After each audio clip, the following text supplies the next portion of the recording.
Wow. That is incredible. Our next guests are truly living the dream. They've managed to stay on their honeymoon for a decade and traveled the world for under $50 a day. Wait, I have so many questions, but please welcome Ann and Mike Howard. The honeymooners! You guys. Wow. Well, first of all, congratulations on such an awesome marriage. This is incredible. 10-year honeymoon, 63 countries. How did you do it for $50 a day? That doesn't seem possible. Jumping right to the punch.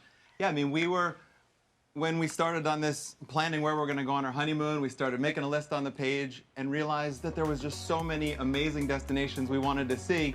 So we decided to go on a 1-year trip and turned into a 10-year trip. Does it still feel like you're on your honeymoon? Because travel can be a little stressful. Every day. Oh, it is 100% still a honeymoon. I mean, the world is it's just so much fun out there. And when you're doing it with your life partner, it's way different than doing it on a 10-day trip where you're worried about cabs and if everything's lining up perfectly. You learn to roll with the punches, and you're a team out there just seeing and sharing the most amazing stories that we just can't give it up. Yeah, talk about growing together there. But what about work? Like, as far as, are you retired? Are both of you retired now?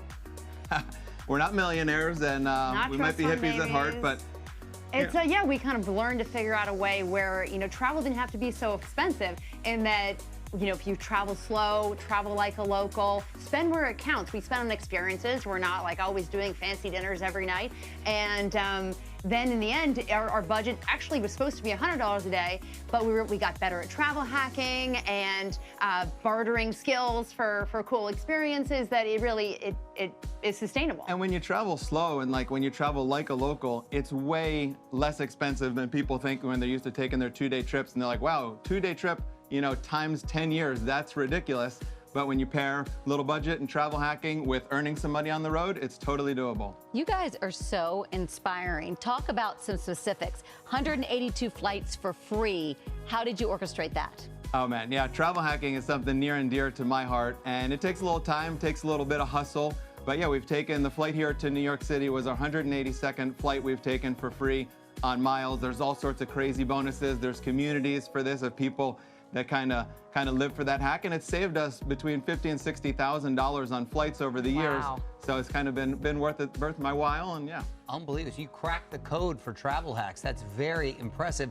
Let's take a look right now at some of the places you've been to, though. You've traveled through the jungles of Brazil, literally the Amazon. What was that like? Look at that. There's creatures in there. That was actually the first week of our HoneyTrek. We were fishing for piranhas for dinner, and then at night he'd be like, okay, now we'll take a shower, so hop in that same water where you just caught 20 piranha for dinner, and Ann's like, I don't know about that.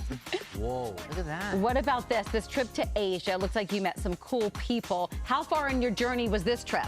This was in year 2 of the journey, and I have to say that's kind of about when we decided this was going to be a life for us. We were going to become nomads and storytellers. And the people always ask us like, oh, tell us all the amazing places, tell us your favorite destination. But it's the people that keep us going. It's those stories, it's those interactions with the local person in Myanmar or China or in New Zealand that keeps us inspired and keeps us traveling. Do you find through your travels we're more alike than not with all the different cultures and people? 100%. I mean, 100%. And I think so many people get scared. You know, they get scared of the other. They get scared of taking that leap. But I can say from being 10 years on the road, never being robbed, never having anything stolen, never been accosted, that just the world is so kind. And yeah, honestly, the kindness in strangers has blown our mind. But when you go out there and you learn a little bit of the local language, you go out there with a smile and be a little bit vulnerable. It's okay.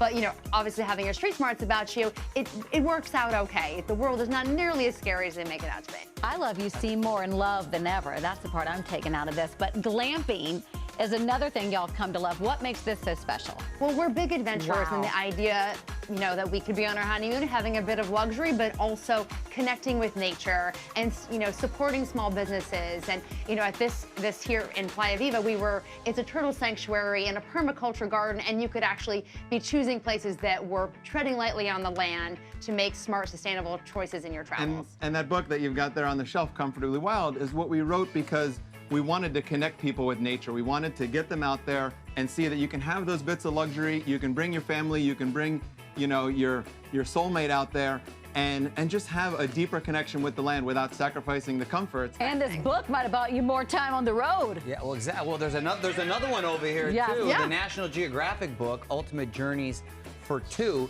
Hook, line, and sinker. I'm inspired. Wow, All right, where are we off to next? Oh, by the way, do we even know? We are going to Central America next. That's the next stop. And for 2022, we're planning 10 honeymoons that pair romance and sustainability. So follow along on HoneyTrek, send us a message if you have ideas on where we should go, and come along on the journey with us. Let's check in with them, Mario. Wow, We're checking in wow. on your journey.